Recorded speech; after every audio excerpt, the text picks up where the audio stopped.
You ask Tiger to solve. This deals with linear equations with one unknown. The final result is v equals -6. Let's solve it step by step. Simplify the expression. Group like terms. Simplify the arithmetic. Group all constants on the right side of the equation.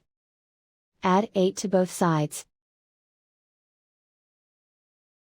Simplify the arithmetic.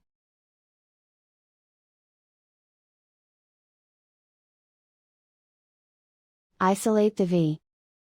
Divide both sides by -4. Cancel out the negatives. Simplify the fraction. Move the negative sign from the denominator to the numerator. Find the greatest common factor of the numerator and denominator.